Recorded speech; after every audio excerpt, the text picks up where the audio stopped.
За сайн байцгаана уу эрхэм үзэгчдийн үдшийн амгалан ялдах. Өнөөдөр 2026 оны 4 сарын 11 Баасан гараг.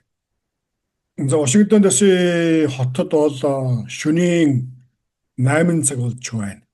За Ираны дайныг тойрсон сэдвээр маш товчхон мэдээ хүргье. За та бүхэн мэдэж байгаа.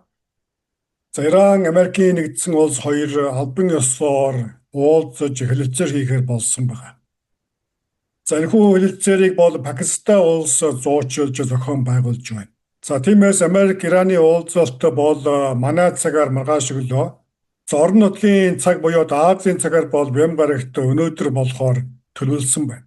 За тиймээс энэхүү хэлэлцээрт оролцохоор Америкийн багийг төлөөлж Ираны шаардсны дагуу Америкийн дэд ерөнхийлөгч J.D. Vance Пакистан улсыг өнөөдөр зорилоо. Одоогийн байдлаар бол дэд ерөнхийлөгчийн ахалсан Америкийн баг бол хараахан Пакистан улсад хүрээгүй байна. За харин одоогоос 2 цаг гарны өмнө Пакистаны гадаад хэргийн яамны мэдээлснээр Ираны төлөөлөгчид тус улсад газардаж байгаа тухай ийм мэдээлэл байна.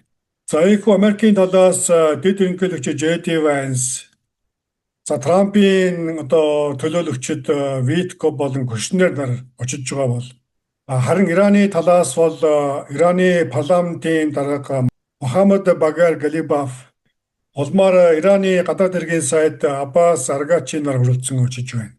За ийхүү Америк Ираны тал 2-7 хоногийн хугацаанд түр гал зогсоож ийхүү шууд уулзаж яриа хэлэлцээр хийхээр болж байна. За Америкийн тал бол үндсэндээ дайн хийхээс өмнө бол Ираныг цөмийн зэвсгээс татгалзах ийм шаардлага тавьж байсан бол үүн дээр нэмэгдээд хормозын хоолойг нээх ийм шаардлага тулгаж уулзаж байгаа.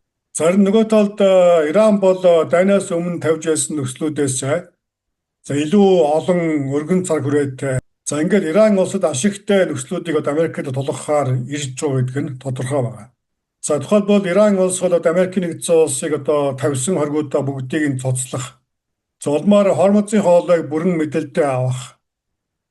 Мөн Америкийн болон Израилийн явуулсан цэргийн ажиллагааны үр дүнд үүссэн хохирлыг бүрэн нөхөн багтуулах зэрэг шаардлагуудыг тавьж уулзахаар байна. За ингээд ямар ч тач маргаашийн уулзалт бол мэдээж сонин уулзалт болно. Тиймээс маргаашийн болох үйл явдлуудын мөрөөр маргаашийн 7 хоногийн том мэдээгээр иргэн уулзцгаая.